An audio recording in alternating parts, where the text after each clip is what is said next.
lottery. At least I don't think I will. My complete boredom and distaste for conventional forms of entertainment has pushed my intent to create content that uplifts and entertains me. But why not share it with the world? First, who is that girl in the big old truck? Oh yes, that's my truck, at least for the next 72 payments. In 2017, I picked up said truck in Texas. Shout out to Terry Hill at that time at Autoflex Leasing. Bought a 30-year-old RV and pulled it to Oregon. Yes, child. The chick with the fro would camp across the U.S. I would visit lakes on top of extinct volcanoes with the clearest of blue waters, search out waterfalls and chase the sun that had difficulty showing its face in that rainforest. Yes, less than 10 months later, I ran screaming back across the country, but not before hanging out in the Grand Canyon. I had to get home to a real house with 4 walls and my back porch. But all I want more than anything is to travel with true friends, go to football games, Cowboys for life, bitches, see the cherry blossoms, and surround myself with positivity. In the meantime, I have self-published my first book, Not My Family, and I want to see it reviewed in the New York Times Book Review. Yes, I think it's that good. And I'm working on my second book, based right here in Chattanooga, based on the premise, if I won the $1 billion lotto, what about Chattanooga? In the dirty or not so dirty in this case, or why in Chattanooga in general? No prize that large has ever been won in Tennessee. I have been given an extraordinary opportunity to do pretty ordinary work, and I love it. It's not lost on me that I will be able to afford chasing sunsets, following the cherry blossom blooms, and off to not so extinct volcanoes in the most exotic locales on the earth. Or just kick back on the greatest beaches on either coast of the United States. But I want to share that with, well, everyone. I'm the Ruth of podcasts seeking a Boaz, male or female, individual or corporate, to support my mission to have a positive impact on this life and to encourage others. That was a biblical reference, but the theme of my podcast and even my blog does not have a particular religious bent. It's more contemplative. My hope is to spread the girl power heroine message because that message can't be told enough. It takes courage and a lot of hard work if you want to rewrite your life narrative. My inspiration is everything and everyone I see and meet in this life. But it takes time to develop, research, and publish next level content. It takes time and money because true quality comes at a price. That is why I want your support. So let's keep it going. See you at the next book fair.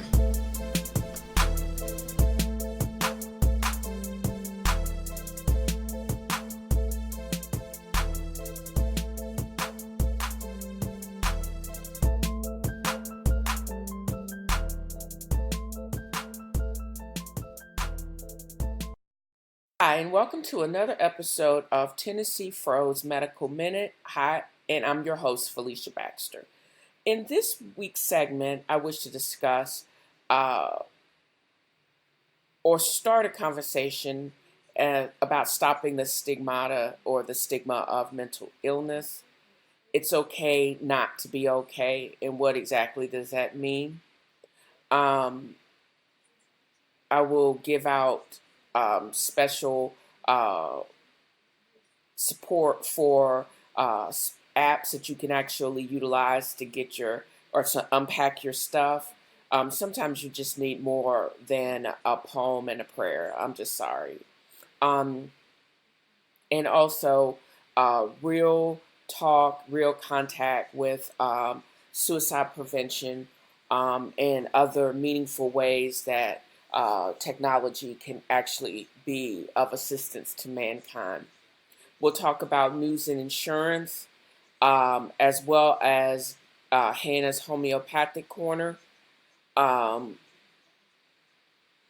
update a previous segment. Legionnaire's disease is running rampant, in seems, in the western part of Western Carolina. Another topic, breast cancer awareness and my biotech list. And I will end with an update as far as an alert with precision medicine, blockchain, and biotechnology in general. This month is still breast cancer awareness. We have to find a cure. You can navigate to Susan Komen to place a secure donation on your own behalf or in relation to my mother, Dale E. Baxter. Does that sound like a plan? Don't forget to navigate to www.dalesangelsinc.com for all special offers and updates on Nerds News. And drop me a line at TennesseeFroisReading@gmail.com, or you can leave a 2-minute voicemail at 423-463-0658. No trolling messages, please. And if the comments are right on point, they may actually be read during the podcast. Also, for all the freeloaders out there, you can become a patron and get access to all this great content by navigating to Podbean and putting 5 on it in my link, paypal.me/Felicia DAI to support the program. And I always affirm to do better. I deserve to be successful because I have and will do the work. And thank you for listening.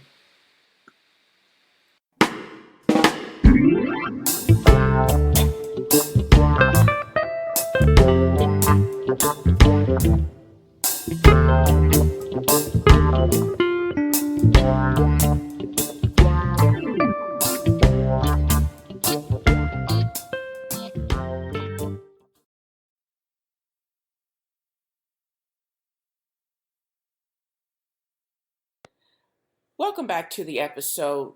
This episode, I'm going to start with a topic that a lot of people don't really like discussing. It's very funny. Used to be down in the South, they said that we wouldn't lock our crazies away in attics and in cellars. We put them right on the front porch so we can keep an eye on them. But it's always been an unspoken stance in most families that you just don't put your business out there. You have things, you keep things in. Grandparents tell you, mamas used to tell you, you just pray about it and they try to give you scripture to give you support. While I am a firm believer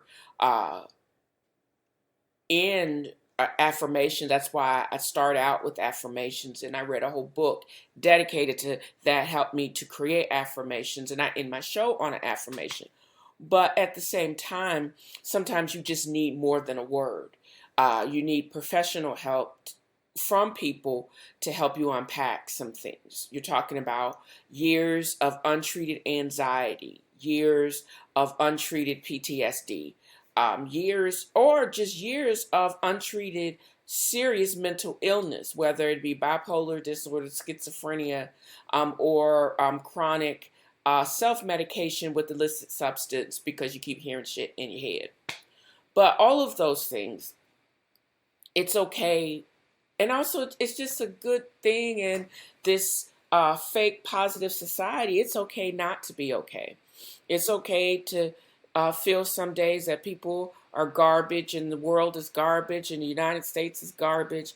But that may be your opinion, but it's not necessarily grounded in truth.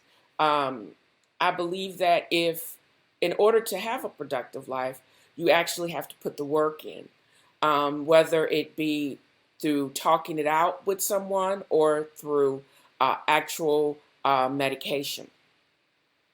So, with that said, Talkspace, there are apps where you can use that cost less than one session with board certified and licensed psychotherapists or psychiatrists through, as I said, Talkspace or Dr. Phil's company, Doctor On Demand.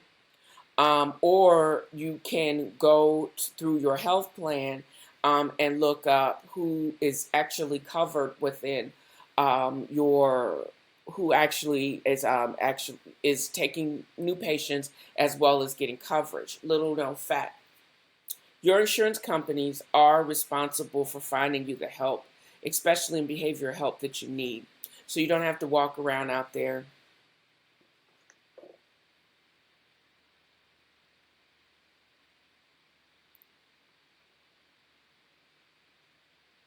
and being hurt and needing something or someone to be able to live and live without the psychological pain that people go through. Navigate to either Android or the App Store and download Talkspace or Doctor On Demand. That's DR Plus, Dr. Phil, and check that out. Also, suicide is a real thing.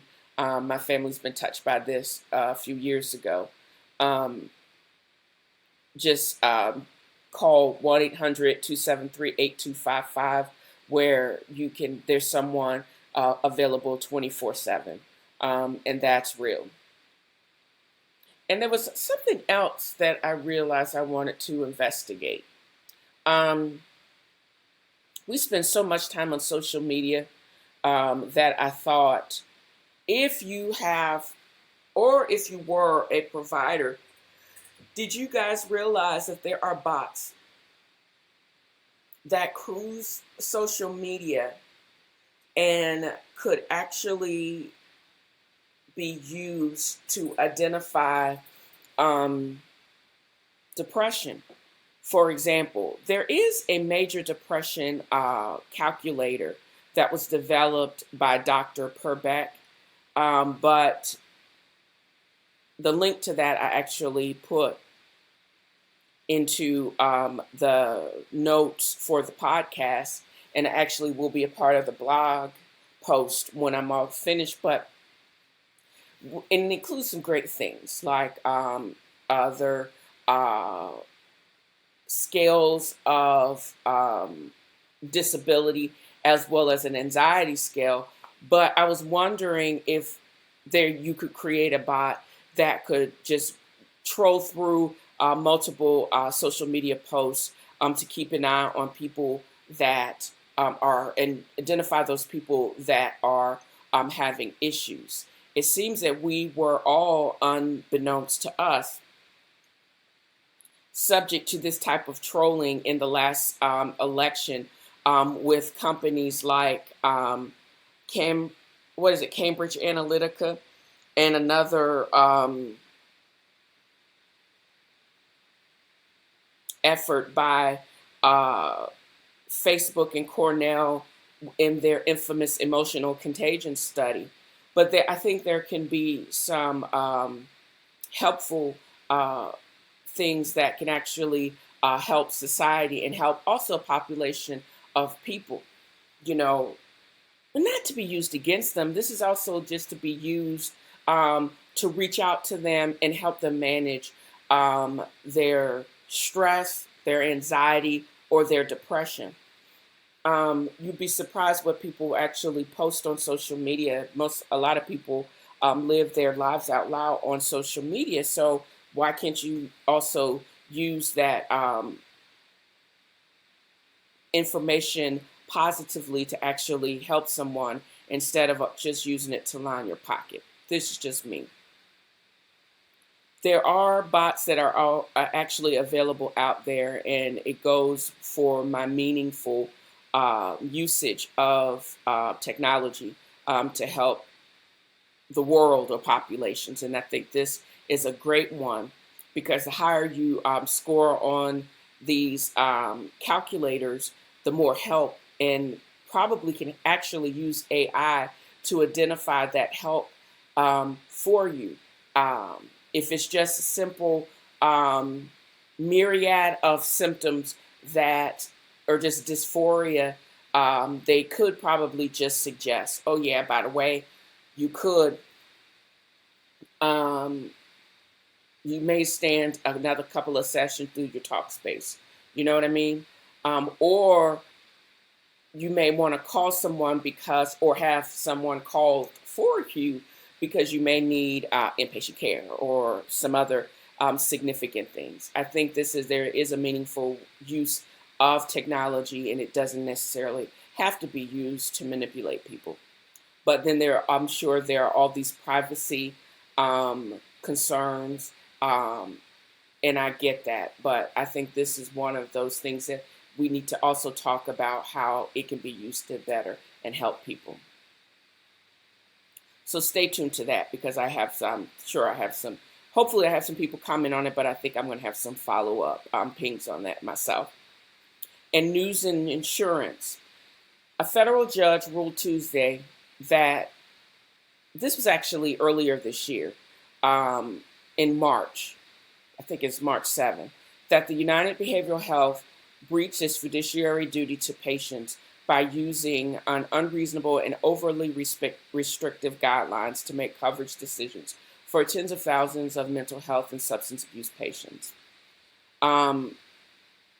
They denied coverage to the self-insured and fully insured employer health plans for residential and outpatient treatment from 2011 to 2017. This ruling also cleared the way for a multi-billion-dollar class action suit that's probably getting ready to drop in the coming months, where plaintiffs are seeking class action status, and they estimate that thousands of providers affected totally more than $9.3 billion in denied claims. I'm just saying that United Healthcare, this is going to have to come up off the cash. You know, I have been, as a physician advisor and now in my current role, I'm very much aware of their dodging abilities not to pay anything. But with this type of egregious lack of utilization of their means, it seems like they are more invested in securing their bottom line instead of actually providing the care that's necessary. I know you can't have it both ways, and you should be fiscally responsible, but you can't deny people the care that makes sense. And I do get that.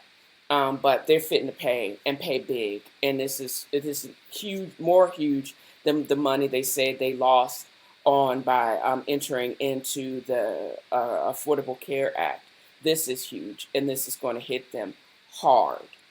So stay tuned for more updates on this and other news in insurance.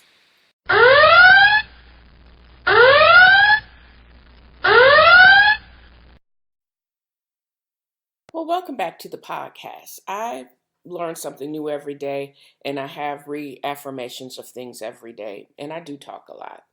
I have a lot of interests, sports, healthcare, tech, biotech, and I would like to become more focused on just kind of one thing, or just have a lot of knowledge and applicable knowledge of things that will actually either make people money or continue to make them happy. So that's why the podcast. And if I could figure out a way to monetize basically everything that I do, I think I would not be so stressed and work so hard. But that's neither near here nor there. That's just like win the lottery and then don't have to work anymore. I think I'll probably still be one of those people that continues to report in until I just don't feel like it. But with that said, now on to healthcare news and alerts.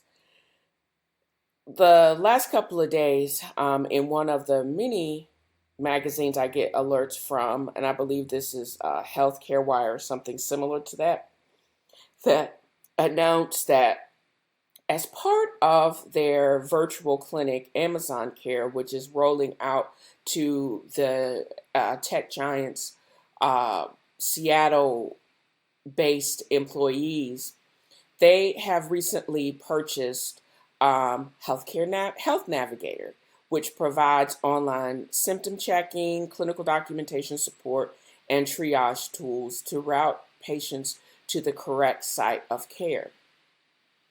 This is their first major acquisition. After 1 year ago, they purchased the online pill pack company, which is a prescription drug delivery company for a cool 800 mil. This is the advisors and analysts see this as a way of now the Amazon tech giants going to be ready to attempt to disrupt the telemedicine world once they build it and prove it that it works for their large employee base in Seattle. I ain't mad at them. Anything that they can do to leverage and make the delivery of healthcare better, have at it. So next in this segment, I wanted to just reiterate how much I appreciate technology and how I would like to continue to use it meaningfully. So I have found that the longer I wait to post my podcast, the more I add in it, and it just becomes this massive, rambling confection of crazy. And I have decided that I am going to pursue posting this continuing every week, sticking to that schedule, but also sticking to the script and not adding a whole bunch of things onto it. But there's just so many cool things that I want to report about. So if I stick to the script, I'm going to basically be finished all of the recording by close of business today, edited, and then posted by this evening. Y'all, let's keep hope alive. I'm just saying. But anyways, as far as the end of alerts, I wanted to kind of give you guys an update on Legionnaire's disease. Several weeks back, I reported on this highly contagious, very but rare bacterial infection that can cause acute respiratory distress syndrome and a horrible pneumonia and respiratory failure. Well, we're up to now 4 deaths here in North Carolina that have been associated with a hot tub display at the North Carolina State Fair. Evidently, people didn't get in the pool. They basically just walked by the display. And as we know that Legionnaires is transmitted through contaminated air system, like air, all these, like the water vapor that is in improperly sanitized and heated and chlorinated tub aerosolized this contagion into the air. Great day in the noontime. It is treatable, but even with treatment, it still can kill you. It has a high mortality. Evidently, 4 people are dead. So when I reported on it, the contaminated Sheraton in Atlanta had no idea that it was also brewing at the state fair. So I'll keep you updated as far as any further cases. There have been 141 cases have been reported, and 94 have been hospitalized due to this outbreak. So I think with all the people that went to the fair this year, I'm sure that we are going to hear more from that.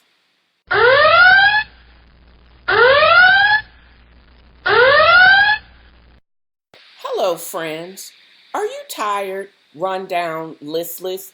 Do you poop out at parties? Are you unpopular? The answer to all your problems is in this little bottle, VitaMeataVegamin. Yes, VitaMeataVegamin contains vitamins, meats, vegetables, and minerals. Yes, with VitaMeataVegamin, you can spoon your way back to health. All you do is take a great big tablespoon after every meal. It's so tasty too. Tastes just like candy. So why don't you join all the thousands of happy peppy people and get a great big bottle of VitaMeataVegamin tomorrow. That's VitaMeataVegamin. Wink. For all those TV nerds, everyone knows that that is Lucille McGillicuddy's famous VitaMeataVegamin commercial, because although she was the funniest of the couple that made up Lucy and Ricky Ricardo, she was always trying to get into his act, and she always had a funny way of even making the most mundane things funny. She was a very physical actress, and I started thinking about this for some reason as I was recording Hannah's Corner. And it does apply to the infusion that I'm about to talk about next. Every single day, I drink a lot of caffeine. I mean, a lot of caffeine. And I started doing this kind of detox after my birthday weekend, where I was mixing different herbs with cucumbers, as well as jalapenos with a dash of apple cider vinegar. And what I found is, if you take it with some Prilosec, now that Zantac isn't available on Earth anymore, you won't get as bad as reflux. But it is actually a refreshing drink that can give you a jolt as far as energy, as that is probably even more than the hot tea that I'm drinking now, or straight up black coffee. And why? Well, in addition to helping you get rid of toxins, cucumbers have a distinct ability to battle kidney stones. I don't know if it's because it's predominantly water, or because if you use a cucumber-based infusion, you're drinking a whole bunch of water. This actually, increase in hydration actually helps you flush kidney stones. But many studies have shown that people suffering from kidney stones just get relief from either eating the cucumbers or drinking a whole bunch of water. I'm not sure if it alkalinizes your urine, or again, it increases your hydration and allows you to flush out these stones. But cucumbers themselves are actually high in A, B, and C vitamins. Those particular vitamins have a nourishing and rejuvenating effects on the skin. And also, 0 calories. So just like when you make pickles, you can eat as much as you want and not having to worry about packing on the pounds. And also, we've known for years that a couple of cucumber slices on those bags under your eyes is also great to reduce those bags. And also, studies have shown that they're high in phytochemicals, which have been shown in rats to reduce the growth of tumors. So you may start seeing cucumber-based phytochemicals in some of our newer cancer-fighting drugs, hopefully in the near future. And what about the reflux-inducing or worsening effects of peppers? Well, a study that came out in August of 2014 in the Journal of Agriculture and Food Chemistry, Chinese researchers of Hong Kong found that capsaicin lowers blood pressure levels and blocks a gene that makes arteries contract, which can lead to dangerous blockages of blood flow.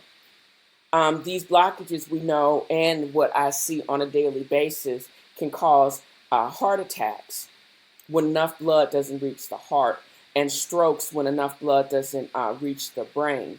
So if I were you, I would not only get your drink on with a nice cucumber and jalapeno infused refreshing beverage that has been shown to be cardioprotective and tighten up your skin, but also consider that there are several infusions that I've seen over the counter recently, these health drinks that are causing $6 a bottle.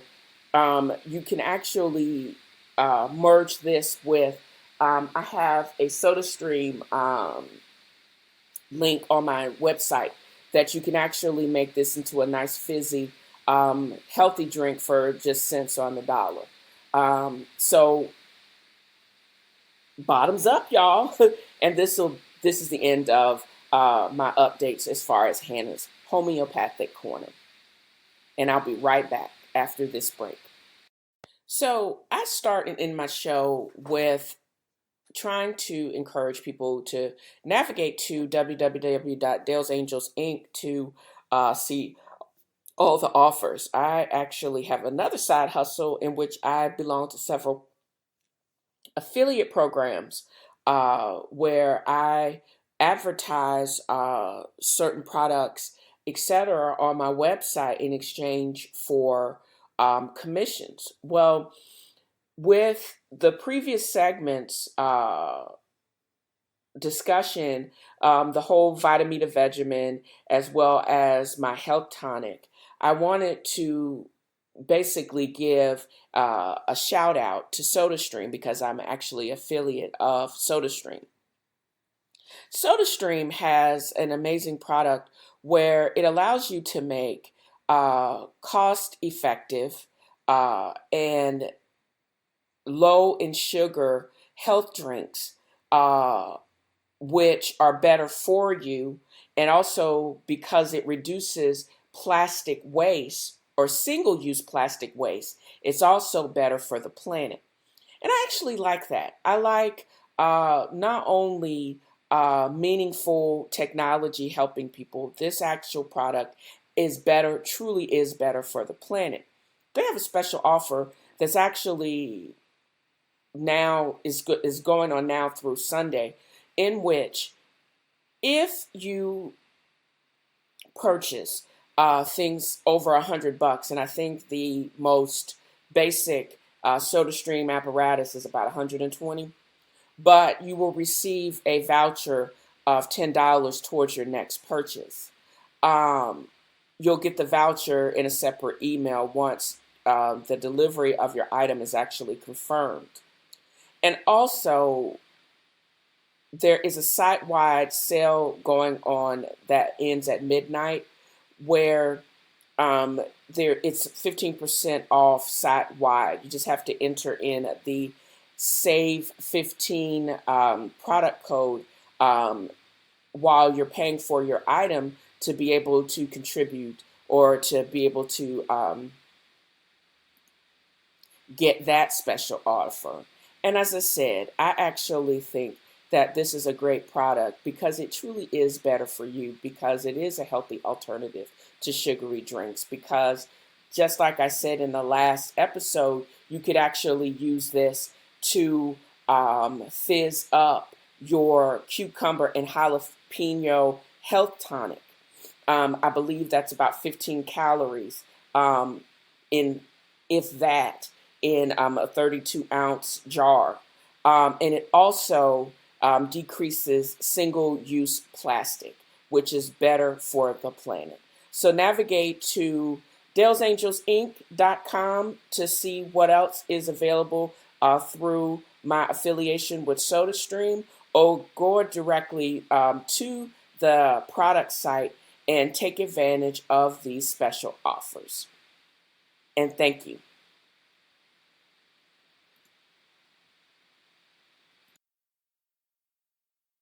It is still Breast Cancer Awareness Month, and as a part of that, I've been doing talks or giving advice on best imaging, and also in this segment, I wanted to basically report on advances in the treatment of breast cancer. And this kind of goes hand in hand with this segment, and the next segment actually go hand in hand, I should say, because I not only am talking about breast cancer awareness and treatment, I'm also talking about additions to my my favorite stocks as far as biotechs. Seattle Genetics this week stock jumped almost 17%. With the success of their breast cancer drug trial. The medication is called Tucatinib, it's a daily pill that targets human epidermal growth factor receptor 2, or HER2, a protein that promotes growth of cancer cells and is found in around 20% of breast cancers. The phase 3 trial showed that this medication delivered better results when it was given in combination with Roche's Herceptin and another chemotherapy drug, capecitabine.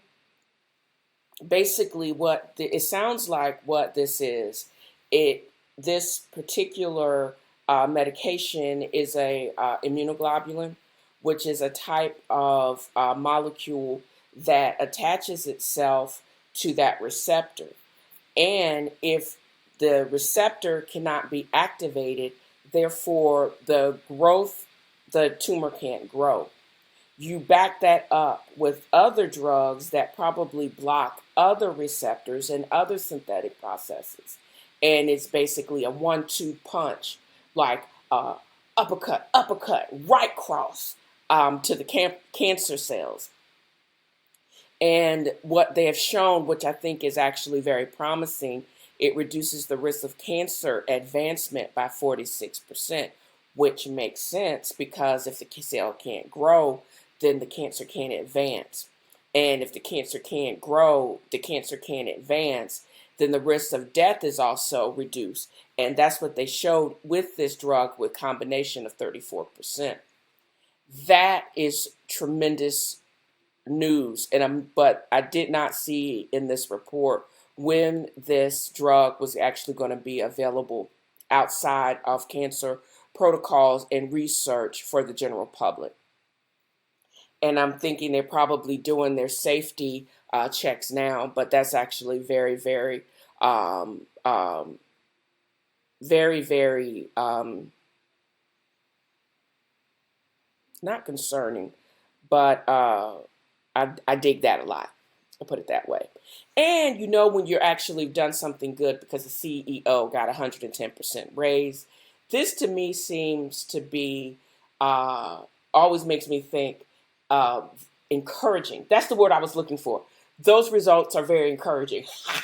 Anyways, but that raise that CEO got always makes me think that I'm basically in the wrong career path because he got 110%. That means his total salary for the year is about $7 million. He gets $7 million a year plus stock options plus all of his benefits because the drugs that they have in production are just about to slay as far as oncology, and I think it's amazing. I think he's worth every penny, don't you?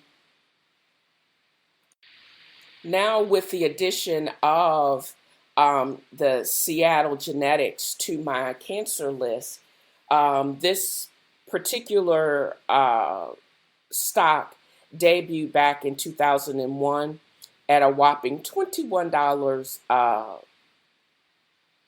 a share. If I had bought 500 shares at that time for a cost of $10,500, this particular stock traded today or closed today at $100.27 a share. So I would have been, my original purchase would have actually be worth $49,945, bringing my total for today at, if I had bought all of those other stocks based on the original purchase, would have bought my total stock portfolio up to $295,850.35. All of the stocks, it was actually a mixed bag. As I said, Seattle Genetics closed up 0.31.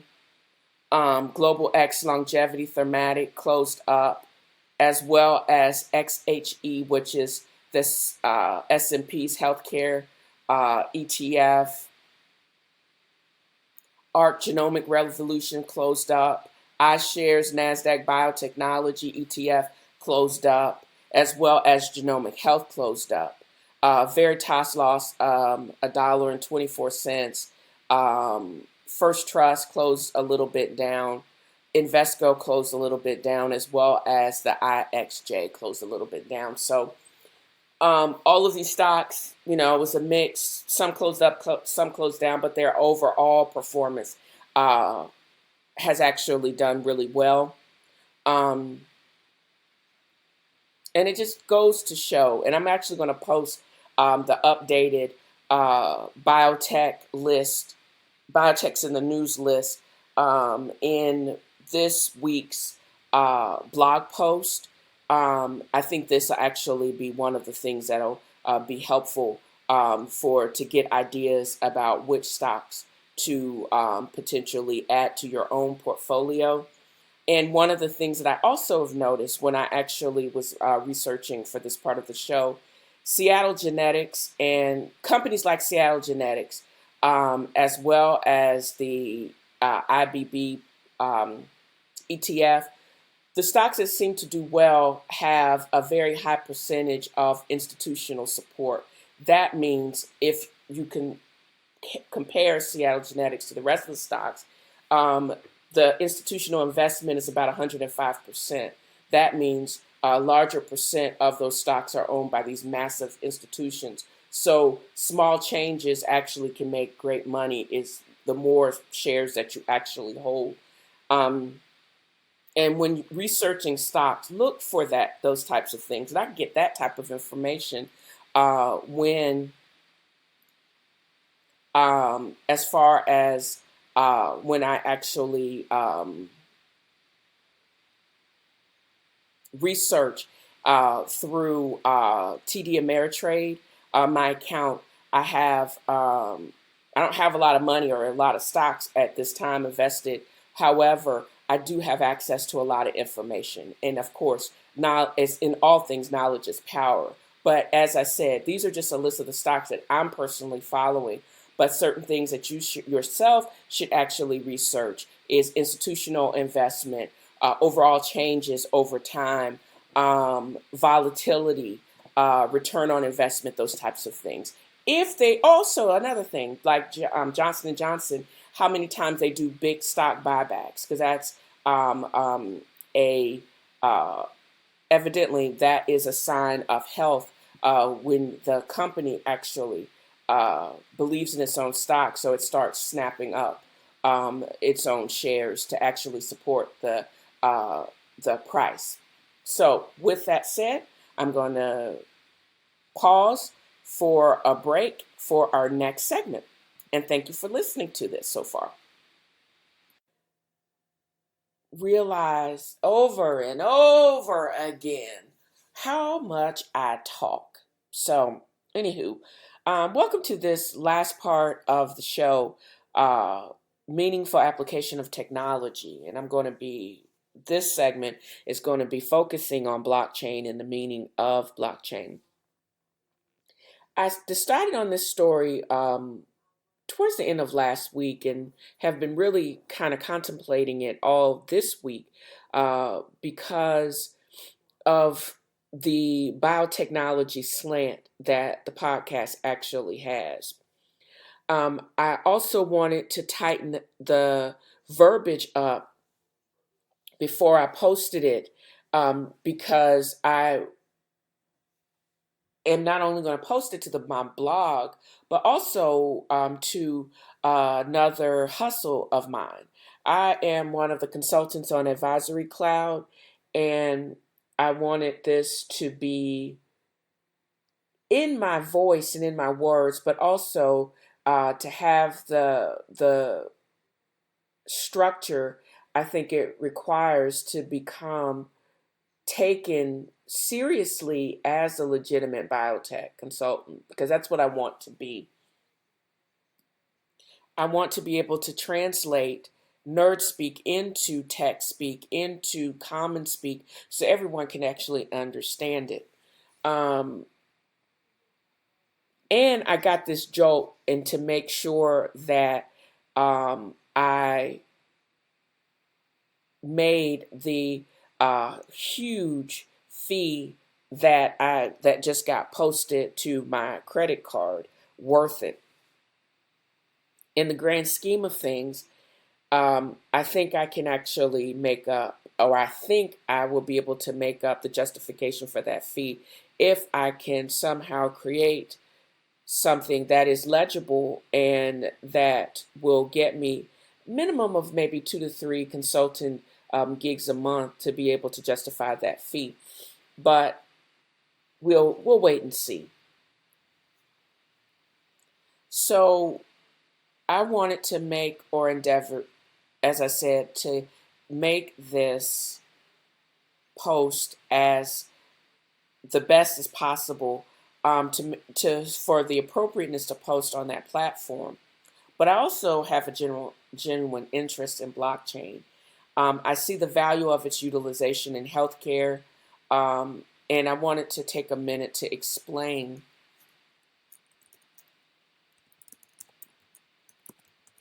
the technology in its basic form. This particular technology, basic in its simplistic terms, is a way to take large amounts of data, encrypt it, and make it secure and incorruptible. So you can access that data and trust the validity of the data. This easy access to the data, and to be able to move it in these blocks and securely makes this invaluable in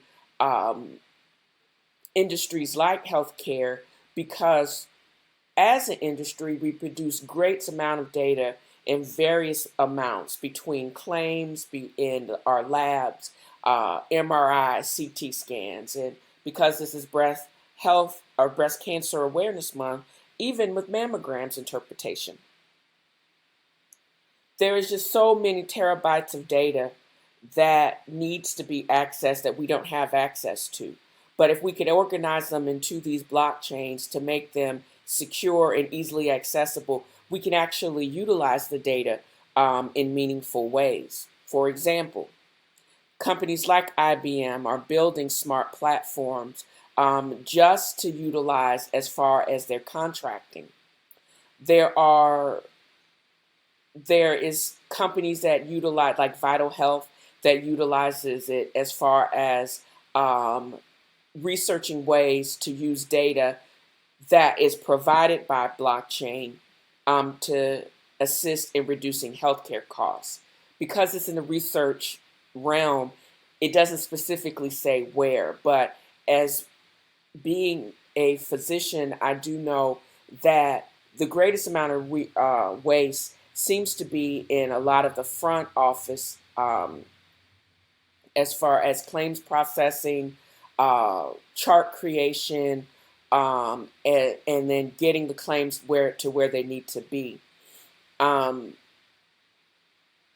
Blockchains is a fix it and like set it and forget it, like that convection oven that used to be touted in the infomercials from a couple of years back. It would be great if we had a foolproof way to actually, just using demographic data, that you only fix it, like set it and forget it one time, and you can actually, if it's using blockchain, you don't have a way, or there's no way to actually corrupt that data, because that's where one sentence or one little decimal off, it can cause your claim to actually be rejected. And that goes trickle down effect is, if your claim is constantly rejected, that is money that's not coming to your industry or to your facility. There's also a way, but to also use blockchain as application as quality in reducing waste in places like the lab, radiology, as well as in the OR suite. Those applications have been utilized and researched, and they actually have applications as far as reducing waste in those realms.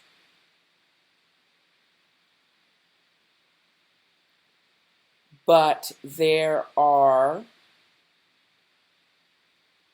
is, I should say, a company called Augusta High Tech that plans to utilize blockchain not only to allow its users to download and their health information directly to their mobile devices, but also allow other providers that utilize that app to access the data, which is encrypted and through a multifactorial authentication system that allows them to access the data that they need in a very meaningful, secure way to make rapid decisions.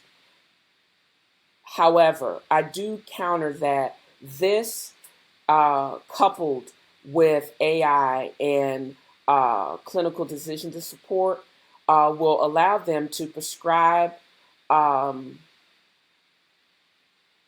certain therapies that, number one, if it's also milked in or roped in with claims data and policy data from the insurer, that they know, number one, the patient is going to be able to afford, or the insurance is going to pay for, but they're not going to waste their time prescribing therapies that are not even going to potentially work for their patient or may actually harm them. This is taking personalized healthcare to a whole other level, because it's number one, you're not going to be wasted time trying to get old records. That's number one. Number two, you're going to be able to make critical decisions that are going to be appropriate for that patient based on multifactorial things. What is their clinical profile? Are they the appropriate population for the prescribed therapy?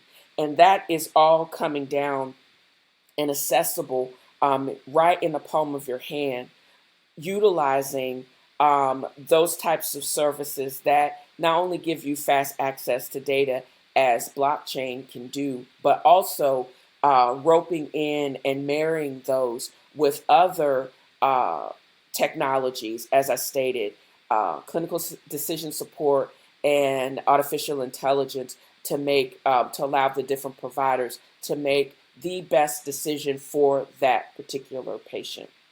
And I can see this type of application being expanded, not just in acute medicine, but also in particular those types in precision health in general, management of oncology, the cardiovascular patients, better management in patients with diabetes. The reason why I mention all of those is because those are some of the type of conditions that have potential high dollar amounts associated with them. So if you have access to that type of data, and you have access to it in a meaningful way to allow you to make best decisions for that particular patient, not only will you decrease in the wasting of time, but also you're not going to be wasting resources that have no chance of working on that patient or showing no benefit to that patient. And I think that's pretty baller when you think about it. And I'm hopeful this also makes more sense for not just, cancer and cardiac and diabetic patients, but also, as I started speaking about at the top of the show, applications in behavioral health, utilizing all those calculators, because the data, if that particular patient has all of those questions already in and saved to their medical record, and you rope in a little bit of AI and clinical decision support, you can also make recommendations about when therapies need to change, trim back, and alter specifically for that patient. And I think this increases my hope that the development of other applications of blockchain is going to make the practice of medicine even more